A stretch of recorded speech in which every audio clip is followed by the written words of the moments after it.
Good morning, friends. Welcome to our Monday morning get-together. I'm going to have to hit the ground running real hard here today because we're going to have a formal debate during the first segment.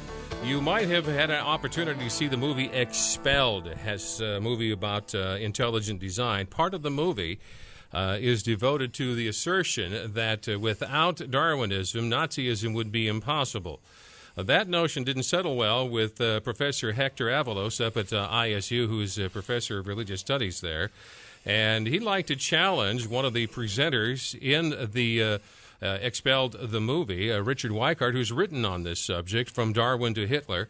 And we're going to have a formal debate on the subject was to what degree was Darwinism an influence on Nazism, or was Darwinism more important than Christian anti-Judaism in explaining Nazi ideology? We're going to have the affirmative speak for about 5 minutes. Professor Richard Weikart is research fellow at the Discovery Institute Center for Science and Culture, professor of history at California State University. In fact, he did some of his academic work at the University of Iowa in '94. Has written on this subject a book called his dissertation, Socialist Darwinism, Evolution in German Socialism, Socialist Thought from Marx to Bernstein, and his book, From Darwin to Hitler, was a focus of the movie Expelled. Representing the other side of this, Professor Hector Avalos, professor of religious studies at ISU, has a very prolific pen. First is education, Harvard University in '91, PhD, Harvard Divinity School, and Bachelor of Anthropology, University of Arizona. Several areas of expertise: biblical and Near East studies, U.S. Latino religious literature, the association between religion and violence. He has several books: The Able-Bodied, Rethinking Disabilities in Biblical Studies, The End of Biblical Studies, Stranger in Our Own Land, and Fighting Words, The Origins of Religious Violence. With that way too quick and way too cursory overview, gentlemen, thank you for joining us this morning. Professor and Richard Weikart, the forum belongs to you for 5 minutes. Let her rip. Okay. I want to thank Professor Avalos for initiating this discussion about an important question. First, I want to say that I thoroughly agree with Professor Avalos that Christian anti-Judaism was an important influence on Nazi ideology. Nazism was not drawn from any one source. So how can we know if Darwinism or Christian anti-Judaism was more important, which is the focus of this debate? I would suggest 3 questions to help us settle this issue. First, which is more central to Nazi ideology? Hitler's primary goal was to improve the human species, to advance human evolution. In the pivotal chapter of Nation and Race in Mein Kampf, which was the only chapter reprinted individually during the Nazi period showing its pivotal role, Hitler began and framed the entire discussion about race as an evolutionary issue. On the second page of the chapter, after discussing the struggle for existence, he stated, quote, "And struggle is always a means for improving a species' health and power of resistance, and therefore a cause of its higher evolution." Hitler began his second book with a long discussion about evolution and the struggle for existence. In speeches about the Nazi worldview, Hitler always claimed that the struggle for existence was a central element of his ideology.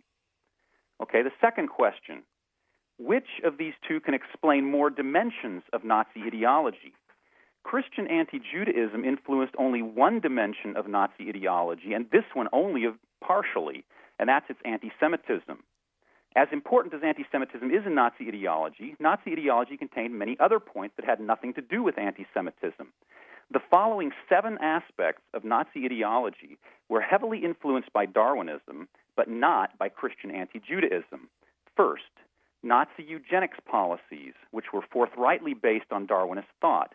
This included the compulsory sterilization of the disabled, forced abortions for the disabled, as well as, beginning in 1939, killing the disabled. These were all supposed to drive human evolution forward.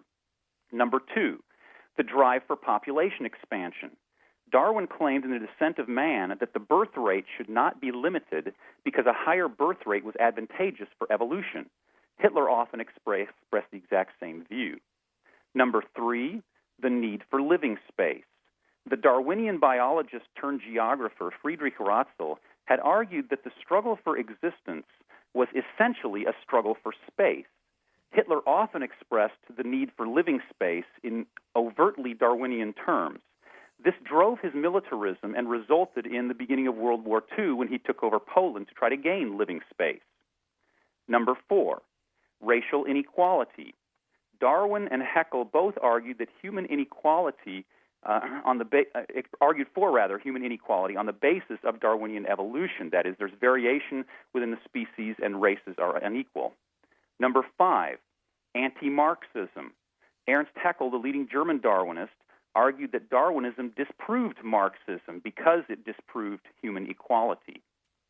Number 6, history as a racial struggle for existence. Darwin believed that the races were in a struggle for existence and said, quote, "At some future period, not very distant as measured by centuries, the civilized races of man will almost certainly exterminate and replace throughout the world the savage races," quote closed. This idea of a racial struggle for existence did impact Hitler's anti-Semitism as well. Number 7, the evolution of moral traits. Hitler, in his famous speech, "Why Are We Anti-Semites?" in 1920, claimed that Jews had evolved bad moral traits and that Aryans had evolved good moral traits. Hitler's anti-Semitism was biological. It was not based on religion. Okay, my third and final question. Which ideology, Christianity and Christian anti-Judaism or Darwinism, did Hitler and leading Nazis embrace? Well, Hitler embraced Darwinism both publicly and in many private conversations. However, if we look at Hitler's private conversations, we find out that he normally expressed contempt for Christianity. He often criticized Christianity, especially its ethic of compassion, precisely because he thought it violated the laws of nature, especially the Darwinian struggle for existence. Okay, compared to Darwinism then, Christian anti-Judaism is not as central a theme in the Nazi worldview. It did not influence as many aspects of Nazi ideology, and neither Hitler nor most leading Nazis actually embraced Christian anti-Judaism, though they may have used it propagandistically at times to score political points. Thank you.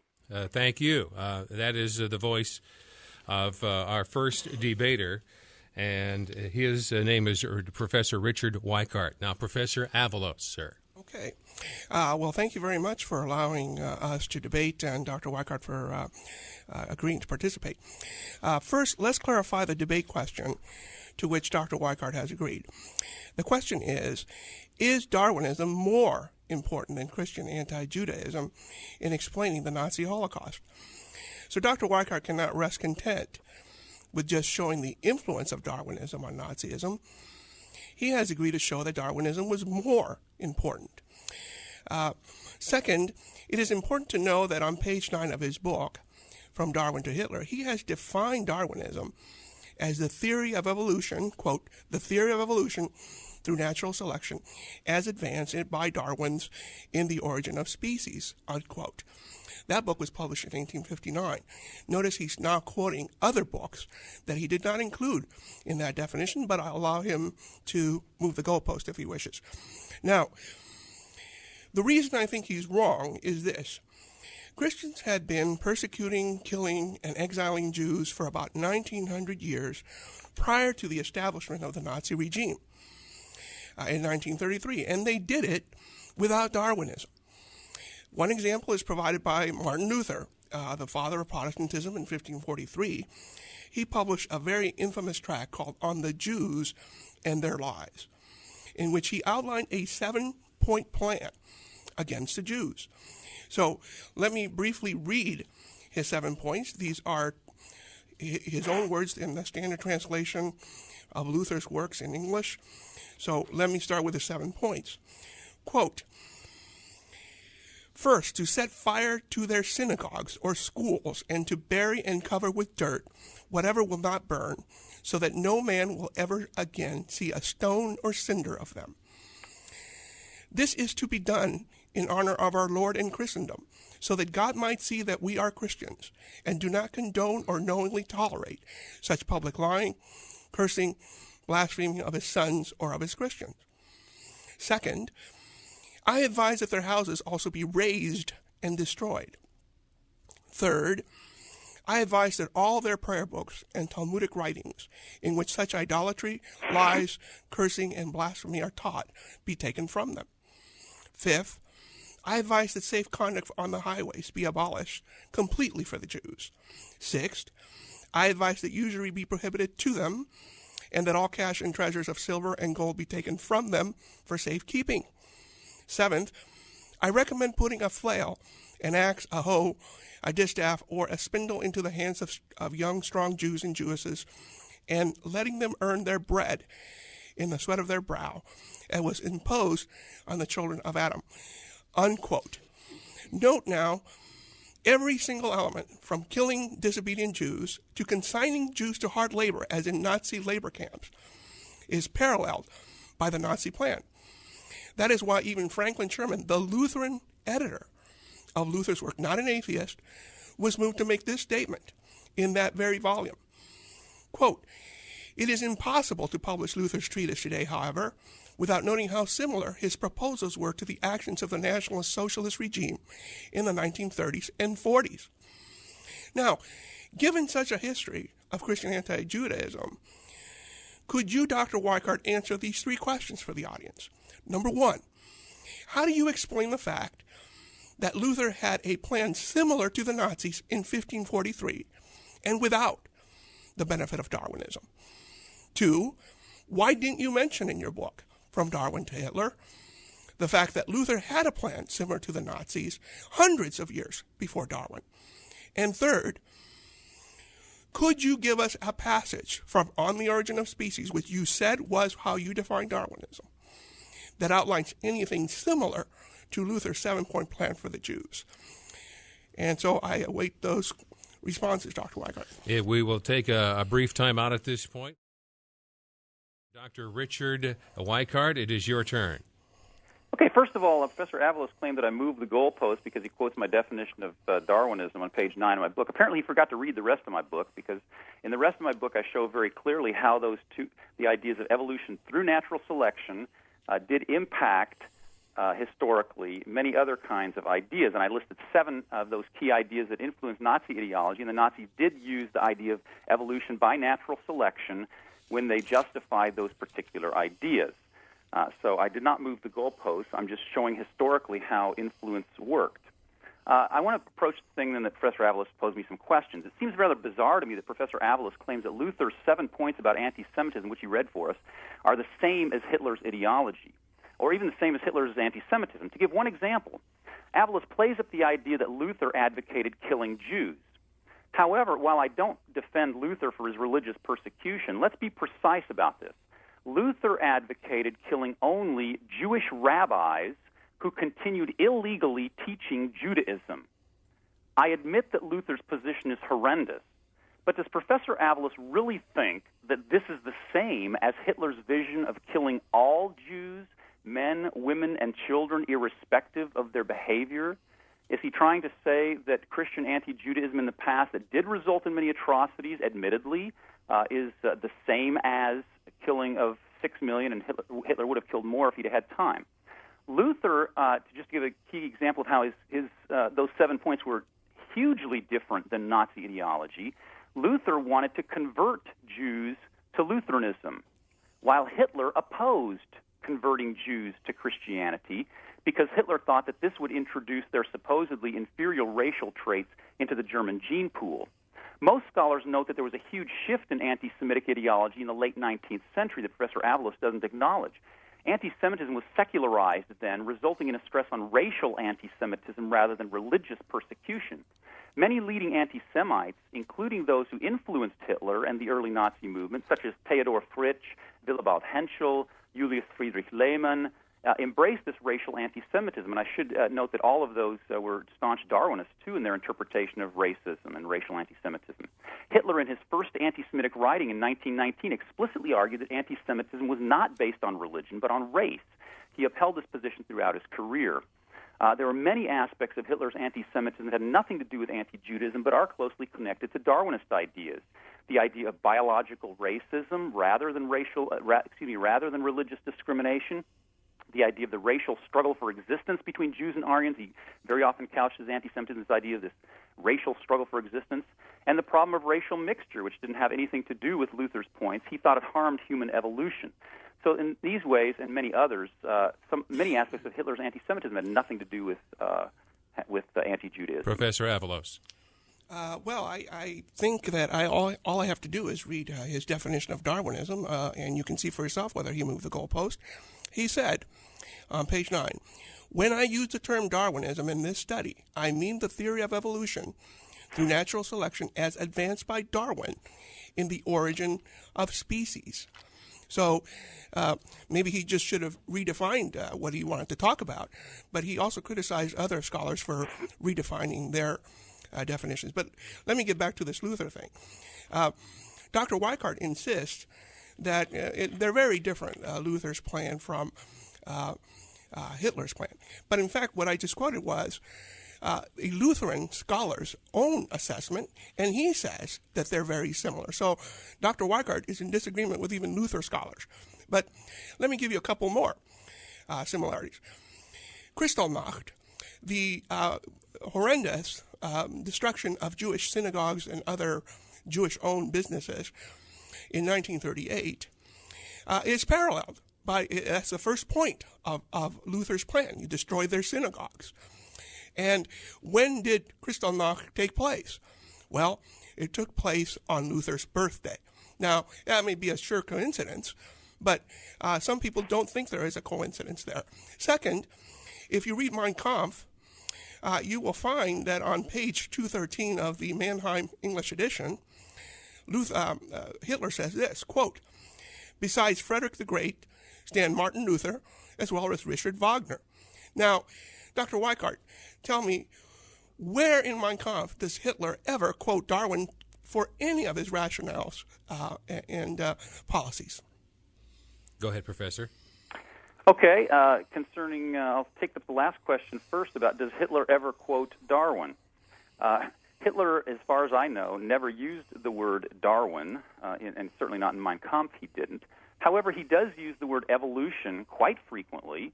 The German word is Entwicklung. Unfortunately, Mannheim often translates this as development, which is a correct translation of the word Entwicklung at times, but in the context of biological evolution, Entwicklung is the word that German biologists use for evolution. Entwicklungstheorie is the evolution. So Hitler does often talk about evolution. I already indicated at the beginning of his pivotal chapter on nation and race, he has an extended discussion of evolution there. Also, if you look at many of his speeches, especially his secret speeches that he gave during World War II to officers, he quite often uses the term evolution. He even discusses discusses the concept of natural selection. You say I'm moving the goalpost, but I am using the definition of evolution by natural selection. Hitler clearly laid out evolution by natural selection, claimed there's a population increase, just like Darwin did. He claimed that this led to a competition between the individuals and races within the species. Hitler laid it out constantly in his secret speeches, in his private conversations. You look at the table talks, he constantly is talking about evolution. In fact, Hitler's secretary, Traudl Junge, I got it inverted. Traudl Junge said that Hitler often criticized Christianity but approved of human evolution. She says that in her biography or autobiography. There are many, many other examples I could give of Hitler stating quite forthrightly that he believes in evolution, and including human evolution, both in his table talks, his secret speeches, his speeches about the Nazi worldview. Hitler said this again and again and again. He doesn't necessarily say Darwin's name, but he talks about evolution. He discusses the concept. So what we're talking about here is the concept of evolution and Darwinism. We're not necessarily saying he had to have said Darwin's name. There is actually one account where someone does claim he mentioned Darwin. One of his adjutants, Otto Wagner, claimed that Hitler did explicitly use the name Darwin. I don't know if that's true or not. It was written later on. But Hitler does quite often quote from Darwin. Whether or not Darwin says certain things in The Origin of Species, Darwin said nothing about human evolution in The Origin of Species other than what light might be shed on it. It was later in The Descent of Man that Darwin began applying Darwinism to humanity, and that's what this debate of influence is all about. So I'm not moving the goalposts. I'm simply showing how both Darwin, after the origin of species, as well as other Darwinists later on, applied these ideas to humanity, and Hitler did likewise. Professor Avalos. Well, I've done a lot of work on pro-slavery advocacy in the South. And when he says that this idea of natural selection is really Darwinist, I guess he hasn't read enough of this pro-slavery racialist literature in the American South. So let me just quote a couple of items which show that certainly this idea that the strong should dispossess the weak and oppress the weak is not really a Darwinist idea. Here is an example from 1850, which would be before 1859, from Robert Knox. Robert Knox was a racialist writer, Scottish, and he said this in a book called The Races of Man. Quote, "Now whether the earth be overpopulated or not, one thing is certain, the strong will always grasp at the property and lands of the weak. I have been assured that this is compatible with the highest moral, even Christian feeling." So even if it were the case that a lot of these people thought natural law, natural selection favored the strong, they found it compatible with Christianity. They found no incompatibility, and the same goes for Hitler. Hitler was a creationist. He thought that natural law was created by God, and that this natural law was supposed to result in the extermination of the weak, because that's what racialist literature in the American South also said before Darwin. Here's a second example from George Fitzhugh, an American pro-slavery advocate. You can find it in the antebellum writings of George Fitzhugh, 1854, so before 1859, and he says this, quote, "Members of Congress of the Young American Party boast that the Anglo-Saxon race is manifestly destined to eat out all other races, as the wiregrass destroys and takes the place of other grasses." Well, that sounds a lot like natural selection to me, where naturally stronger species will replace weaker species or weaker groups. That has nothing to do with Darwinism necessarily, and the population issues he mentioned, he knows well. Those are not Darwinists. They go back to Thomas Malthus. And so, again, he is ascribing to Darwinism, especially in The Origin of Species. That's how he defines it. The Origin of Species book. Nothing in there about exterminating Jews, but you do find it in Luther. And incredibly, Hitler says Luther is one of his heroes, not Darwin. I'll take a break at this point. Dr. Richard Weikart, it is your turn, sir. Okay, Professor Avalos quoted from a number of racial thinkers before Darwin's time and claimed that somehow this disproves my idea that these are Darwinian ideas. It doesn't at all. Darwin incorporated many ideas of racist thinkers of his time into his thinking about race in The Descent of Man. I'm sorry that Professor Avalos doesn't like me quoting from The Descent of Man, which is Darwin's major book about human evolution, written after The Origin, but it certainly had a huge impact on people, and Darwin was applying natural selection and evolution to the human species.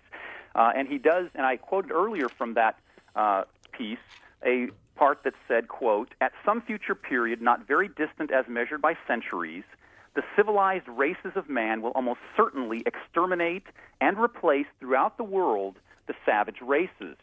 Now, Darwin wasn't saying we should go out and kill people, but he was saying that this was a natural process, and it is part of his theory, not just the theory of racist thinkers before him. Yes, it was. There were racist thinkers that put forward the idea before him, but that doesn't make it a non-Darwinian idea, and Darwin does explain it quite thoroughly. Also, I've examined in great detail in my book From Darwin to Hitler and elsewhere the racial thinkers of the late 19th and early 20th century that would have influenced Nazi ideology.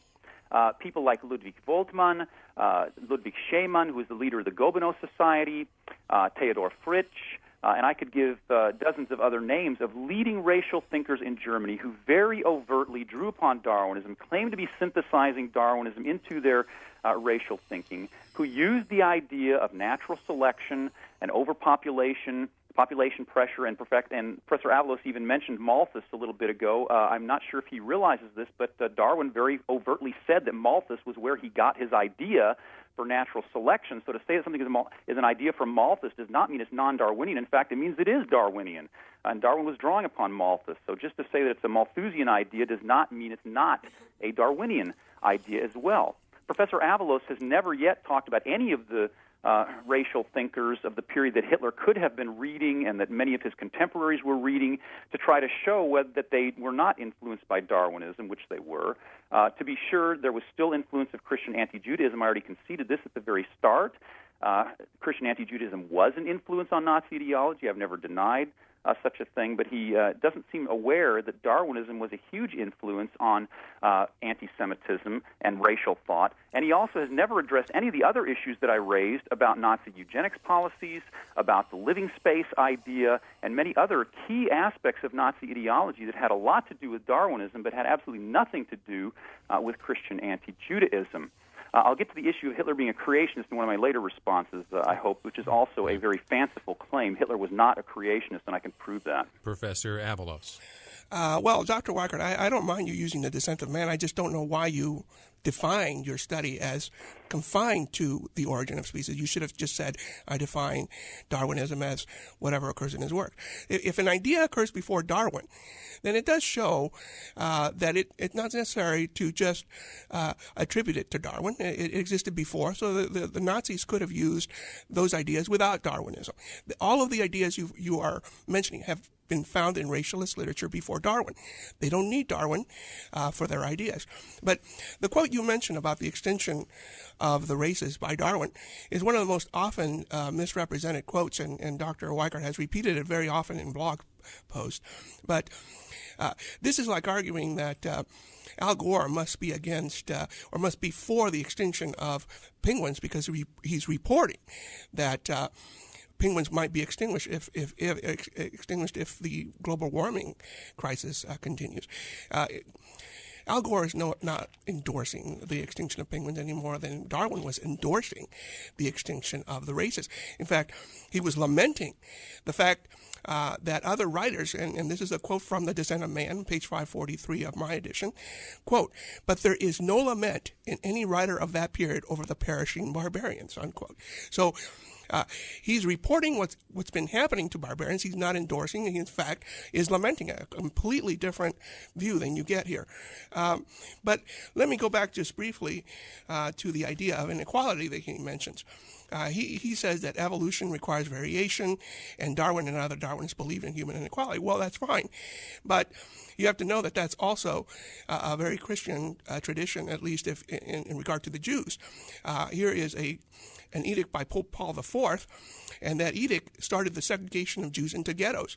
And he begins that edict by saying, quote, "Gil has consigned them to perpetual servitude." He goes on to say that the Jews, quote, "should recognize through experience that they have been made slaves, while Christians have been made free through Jesus." So you don't need Darwinism to supply that kind of inequality. And it doesn't really explain why the Jews are supposed to be unequal in this way.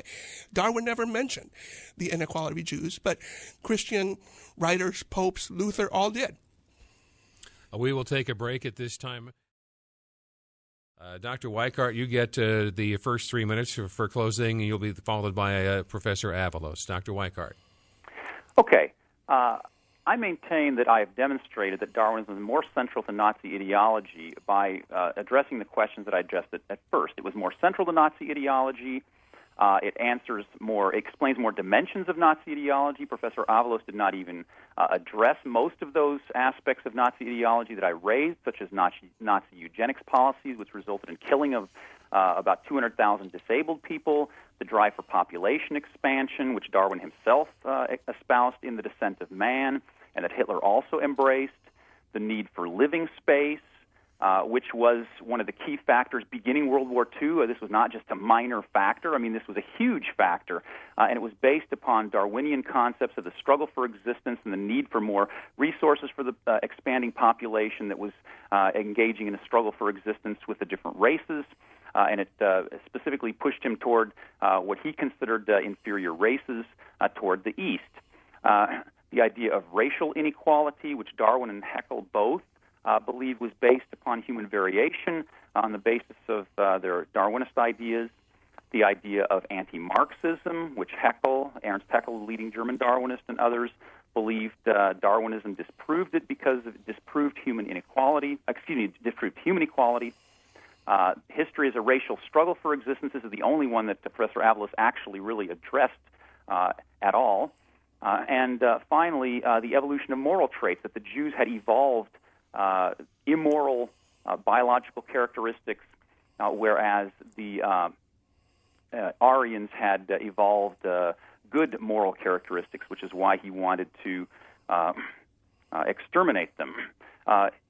All of Hitler's programs that I've mentioned here, as well as the Holocaust itself, were designed to try to advance human evolution. And Hitler says this quite explicitly time and time again in secret speeches, in private conversations, in the table talks, in Mein Kampf itself, in his second book, and in many, many other venues. Professor Avalos claimed that Hitler was a creationist.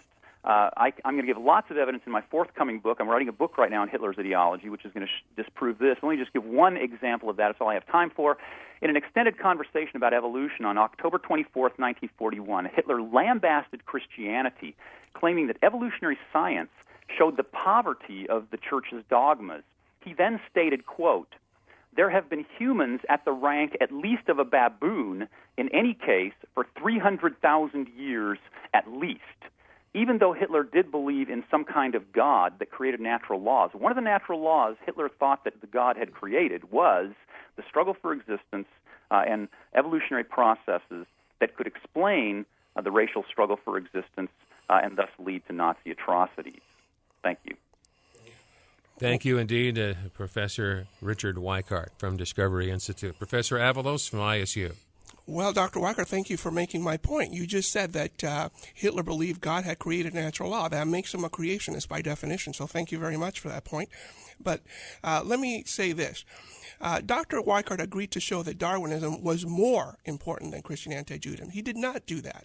In fact, historically, he cannot do that. Instead, he wants to erase 1,900 years of Christian anti-Judaism to seemingly blame Darwin, which is a standard subterfuge used by creationists and believers in intelligent design.